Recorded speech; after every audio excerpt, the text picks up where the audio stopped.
Here we go. Okay, get my glove on.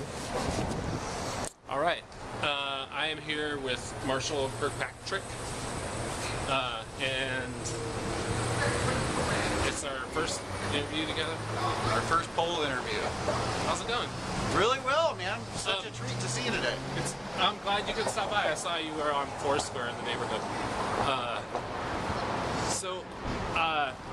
Would you please explain to you're like a technology writer or something like that? Yep, it's true. I'm a what's your professional title? blogger. I am the co-editor of a blog called Read Write Web. Would you explain to like the elderly what it is that you do? That's a good idea. That's a good way. That's a great way to put it. Because the only people that watch these videos, elderly, Awesome. my mom basically.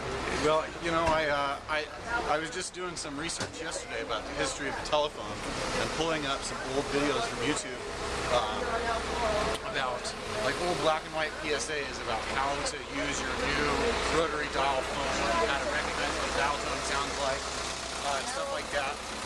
And I grabbed some of those videos and I put them in an article that I wrote about some new phones that are coming out that have Facebook built right into the phone's front and center, where instead of on the front of the phone you see numbers to call, you see the faces of your Facebook friends and your news feed of all of their status updates and stuff like that. And so I was writing about that.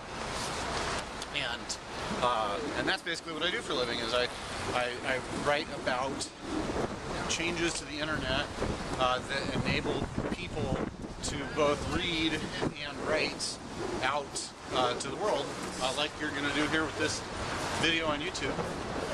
There's, you know, it's a pretty drastic change, and there's a lot of things that are happening as a result of all these new technologies that let people write to the internet.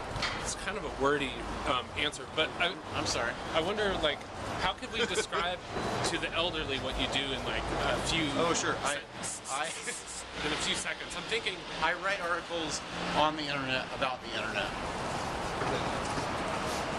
and about the changes to the internet and how it's changing the world. If you were alive 50 years ago, and doing the what would be the equivalent job 50 years ago?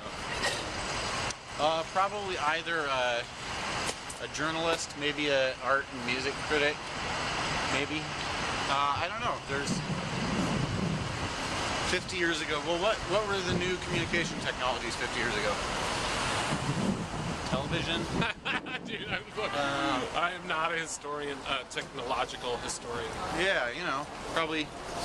It's weird if you think about that. A technological historian would be a lot busier nowadays because, like, oh, I got to keep track of that. Oh, you know, Facebook died. My prediction for 2011 was that Facebook's starting its decline and like going to go down. You gotta watch out, man. That was one of my predictions for 2010, and it got cited in multiple press articles as one of the worst predictions of the year. Oh no. Were you like outcast, put on a desert? That's the cool thing about the internet. You can do whatever, you can say whatever you want, and you're not going to. We're gonna sneak by. Okay, I survived. So Ground Control has their private opening party tonight, which I'm gonna crash, I think. But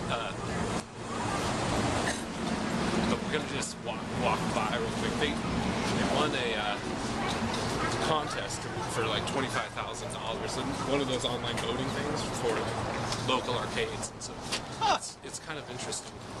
So we're just peeking in, as you can see. Looks like they're cleaning the glass. I dropped my shirt off. Let's cross the street because I want to take you to one of my favorite little shops. Watch out, there's a car.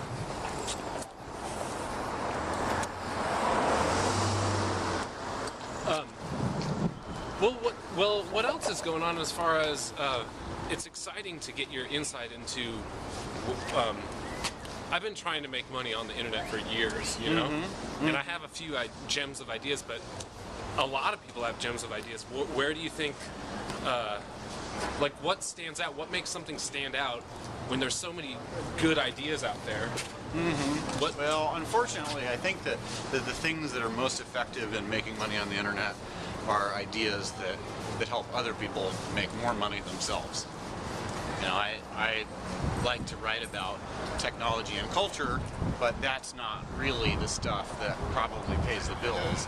It's the writing about the business side of things and ways that people can make more money as business people. That's what drives the largest number of readers, and that's why we have advertisers that come and pay my mortgage.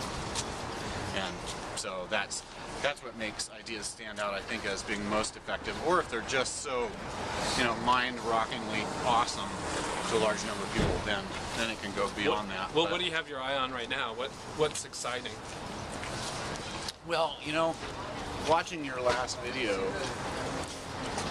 made me think about one of my favorite ideas, and that is the idea of bringing historical information about the places that we go in a city right up to the surface of our mobile internet lives. I really want to be able to stand right outside of this building here and say, boom, I want to hit a button and see when has this building been in the news over the last 50 years and what was going on. Is there a Wikipedia article about this building? Who owned it? Who built it? You know, give me all that contextual historical information that's out there but isn't readily accessible.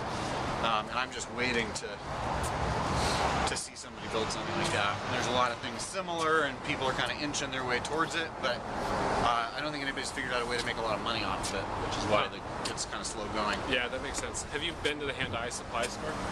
Let's check it out. No. All right, let's check it out, and then we'll go in, and then I'll cut this interview, and then we'll do our other one on the way back.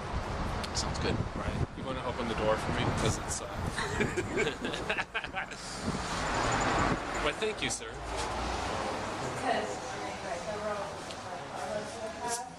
This is like where I would buy all my clothes if I maybe not all. Yeah.